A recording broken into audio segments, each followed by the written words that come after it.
मेरे साथ तो पहले भी हो चुका है, लेकिन मेरी पत्नी के साथ पहली बार हुआ है। वो आहत है, हम डरने वाले नहीं हैं। जिसको हम लोग चाहेंगे वही यहाँ से चुनाव जीत कर जाएगा। धनंजय सिंह। पहली प्रतिक्रिया आपकी टिकट कटने गलत हुआ, आहत है हमारी पत्नी। मुझे कोई बहुत ऐसा नहीं कि बहुत आश्चर्यजनक घटना है। मैं पहले भी 3 बार मेरे साथ ऐसी घटना घट चुकी है। तो मेरी पत्नी के लिए पहली घटना थी, श्री कला जी के लिए वो आहत है। सारा ठीक रहा, आप लोग पर फोड़ा जा रहा है कि आपने मना कर दिया, उनको कोई चारा नहीं मिला। वो नहीं, मैं भी सुन रहा था कि दबाव में ये वो ऐसा। बहुजन समाज पार्टी मुझे बहुत कायदे से जानती है, और ख़ास तौर से बहुजन समाज पार्टी की जब सरकार रही, बहन जी जब मुख्यमंत्री रही 2002 में, तब भी मुझे 1 साल जेल रखा गया। हम लोगों को 10-12 मुकदमे ला दे गए। तब तो हम लोगों ने कोई कम, मेरी माता जी का निधन भी हुआ था उस समय। हम लोग तो कहीं कंप्रोमाइज़ नहीं किए ना। तो बसपा, कम से कम बसपा के लोग जो बोल रहे हैं, अभी खरवाड़ जी हमको लगता है नए नए आए, उन्हें जानकारी नहीं है, इस तरीके की भाषा बोल रहे हैं। ठीक है, अपने पार्टी को डिफेंड करना बहुत से और भी तरीके, लेकिन दूसरे को डिफेम मत करिए। फिर 2007 से लेकर 12 में सरकार रही, उस समय हमारी सरकार से हुए वैचारिक मतभेद रहे। आपने देखा हमारे ऊपर मुकदमे लाद के मुझे बंद किया गया इसी जौनपुर जेल में। 2012 के चुनाव से पहले ये कह दिया गया कि धनंजय सिंह ने माफ़ी मांग ली।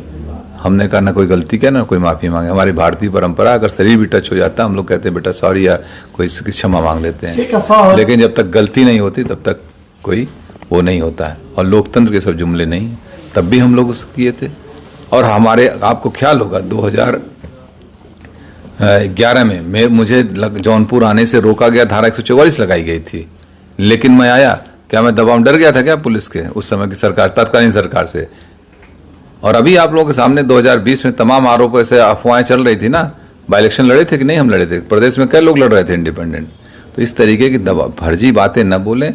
बहुजन समाज पार्टी भी देखा, अमेठी टिकट काटा, बस्ती काटा, आजमगढ़ काटा, बनारस काटा, एक दिन 2 दिन पहले। तो ये इनका हो सकता है कोई इनकी कार्यशैली हो, कोई अपना हो। तो आप अपना काम करिए, जो करना ठीक है, लेकिन लोगों को गुमराह मत करिए। 2024 के लिए क्या बचा है आपके पास? अभी निर्णय होंगे 2-3 दिन में लोगों के साथ बैठ के। जो हमारे तमाम पुराने साथी हैं, बहुत बड़े बड़े सब सहयोगी हैं, जो हमारे ब्लॉक के हैं, ब्लॉक प्रमुख, पूर्व ब्लॉक प्रमुख, बहुत से जिला पंचायत सदस्य हमारे हैं, पुराने साथी, सब लोग बैठ के एक निर्णय लेंगे। तय किया जाएगा, जो उचित होगा वही। झुकाव है किसी पार्टी की तरफ? अभी सब, जब तक हम लोगों के राय मशवरा नहीं कर लेंगे तब तक कोई निर्णय नहीं लेंगे। अभी भूमिका तो अदा करेंगे? बिल्कुल भूमिका अदा करेंगे।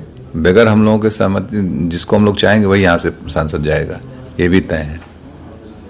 इसके अलावा क्या कोई बात हुई आपकी बहुजन समाजवादी पार्टी के शीर्ष नेतृत्व से? नहीं, किसी से कोई वार्ता नहीं है। हाँ, मैं भी सुना कि वो कह रहे थे कि बहन जी से मेरी वार्ता हुई।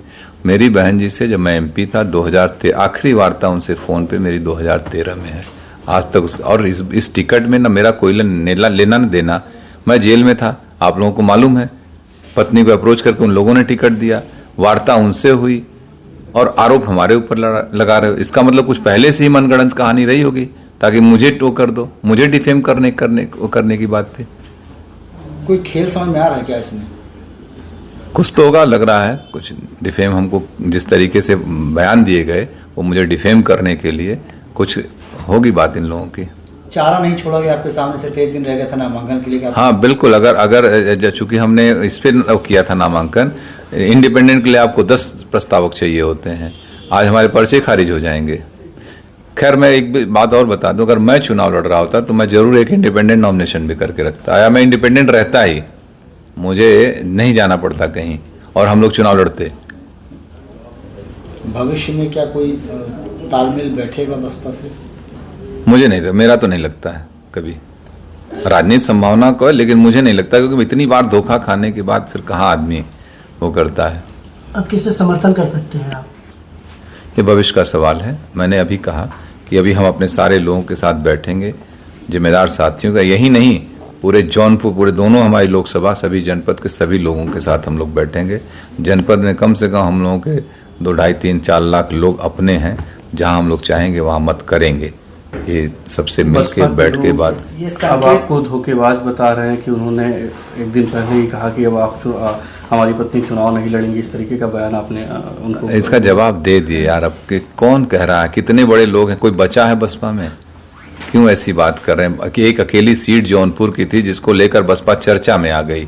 5 जगह और टिकट काटे, कोई चर्चा है? इतने माइक लगा कोई पूछने गया कहीं? खाली जौनपुर की वजह से ना, जौनपुर की वजह से चर्चा में, धनंजय सिंह की वजह से बसपा चर्चा में, बसपा की वजह से धनंजय सिंह चर्चा में नहीं है।